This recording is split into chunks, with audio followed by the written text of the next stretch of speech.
Agora de falar sobre Fernando Diniz balançando. Já tem até nome de substituto para ele. Renato Gaúcho, que era o plano A do Cruzeiro. Quando da demissão de Fernando Seabra, voltou à pauta da Raposa. Antes de falar sobre ele, deixa eu contar um pouquinho sobre o momento do Diniz, que segue em 2025 sua sina de 2024. Cruzeiro, na primeira partida ao lado do torcedor, com o Mineirão com mais de 30 mil pessoas, só empatou com o Betim em 1-1. E ainda virou o primeiro tempo perdendo. O gol de empate marcado por Lautaro Dias aconteceu já na reta final da partida. Já na ida pro vestiário no intervalo, muitos xingamentos e vaias, especialmente pro Fernando Diniz. No fim da partida, a torcida também se despediu do Diniz, cantando "Adeus Diniz, adeus Diniz". O próprio técnico, depois na entrevista coletiva, admitiu que teve uma reunião com dirigentes do Cruzeiro e foi cobrado sobre a falta de resultados. Até aqui só 35% de aproveitamento dos pontos. A pressão atual tem muito a ver com o que ele não conseguiu na temporada passada, vice-campeonato da Sul-Americana e a 9ª colocação no Campeonato Brasileiro. A pressão é tão grande que eu não descartaria que o Diniz caísse nos próximos dias. Bora falar sobre o Renato Gaúcho. O Renato era o plano A do Alexandre Matos e do Pedrinho BH quando o Fernando Seabra saiu. O negócio, na oportunidade, não aconteceu porque o Renato treinava o Grêmio e alegou que não poderia deixar o clube em meio à disputa contra o rebaixamento. O tempo passou, Fernando Diniz foi contratado e o Renato acabou perdendo espaço, mas essa negociação, caso aconteça agora, não deve oferecer grandes resistências. Renato recusou propostas de times com menor capacidade de investimento no início dessa temporada. Se aparecer o convite do Cruzeiro, tenho quase toda a certeza que o negócio vai acontecer. E para mim, o erro da diretoria do Cruzeiro foi de ter contratado o Diniz. E mais erro ainda quando o manteve para a atual temporada. Parecia uma carta marcada de que o trabalho não andaria. Definitivamente, o Diniz e o atual elenco do Cruzeiro não formam um bom casamento. Esse empate em casa, quase 35 mil torcedores no Mineirão. E o Cruzeiro amargou 1-1 com o Betim e o buscando o empate somente no finalzinho. Cruzamento de Fabrício Bruno. Gol de Lautaro Dias e o Cruzeiro quase sofre mais uma derrota. Torcedor na bronca, muito chateado. Cobrança forte para cima do técnico Fernando Diniz. Muito xingamento, inclusive quando o Cruzeiro marcou o gol. E depois o Fernando Diniz dando a entrevista coletiva como técnico do Cruzeiro e falando sobre alguns pontos. Em alguns dá para concordar, em muitos não dá para concordar, mas tem aí toda a análise da Samuca TV, que você pode acompanhar aqui no canal. Tem a coletiva na íntegra também, zona mista.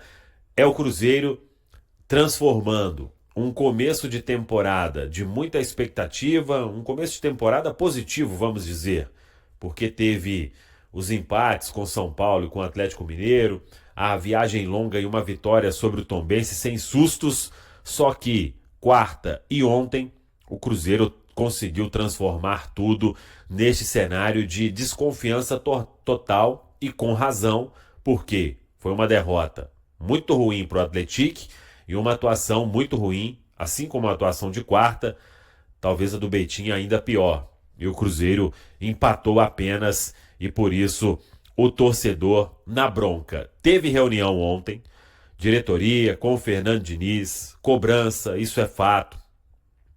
E o que a gente tem de informação é que o departamento de futebol do Cruzeiro, ele acompanha, está preocupado com este momento.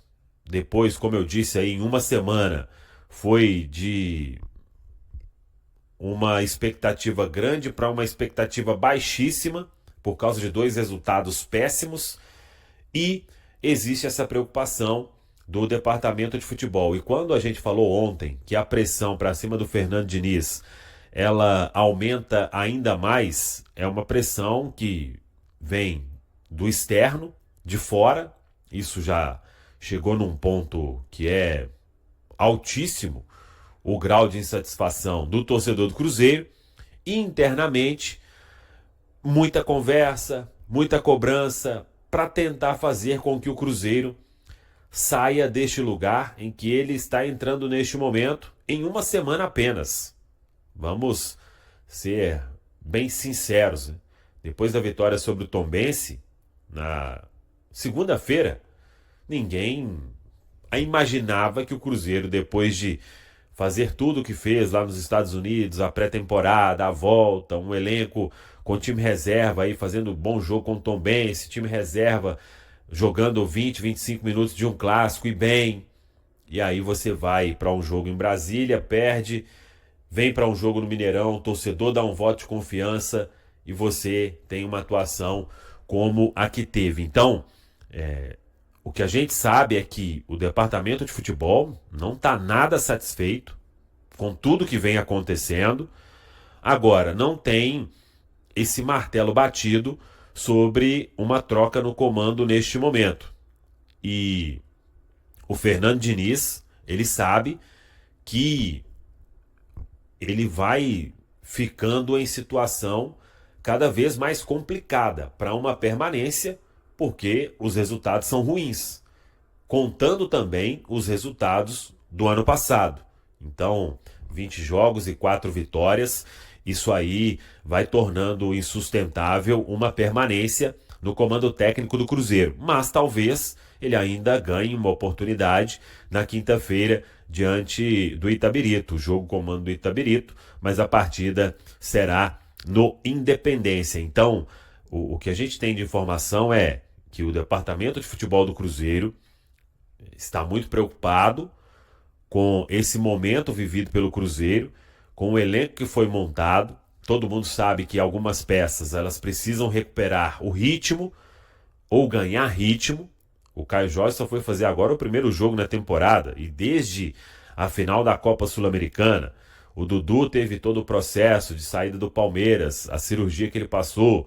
O Gabigol também não vinha tendo sequência no Flamengo, por mais que tivesse aquela atuação espetacular na final da Copa do Brasil diante do Atlético Mineiro. Então, chegaram 9 jogadores aí para uma reformulação no elenco. Mas é fato que a diretoria hoje ela se vê bastante preocupada com o rumo em que o Cruzeiro está indo neste momento, em uma semana apenas. Então, novas conversas vão acontecer ao longo aí dos próximos dias, mas o martelo ainda não está batido sobre trocar ou não o comando neste momento, e por isso, até também uma questão de se avaliar o mercado, o que teria de opção neste momento, qual opção traria uma certeza de que tudo vai funcionar.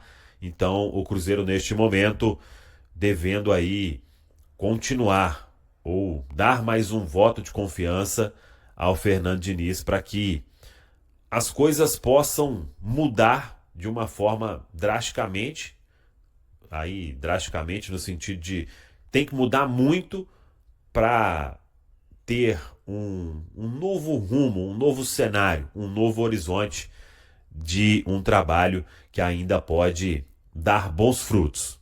É um desafio gigante. Hoje, pouco torcedor, ou quase nenhum torcedor, imagina de que o Fernando Diniz ele possa ser capaz de reverter este quadro que o Cruzeiro vive no momento. Vamos seguir acompanhando ao longo aí do domingo, deste início de semana, o que vai acontecer no Cruzeiro. Domingo de folga, reapresentação marcada para esta segunda-feira na Toca da Raposa 2. Tá falado, pessoal?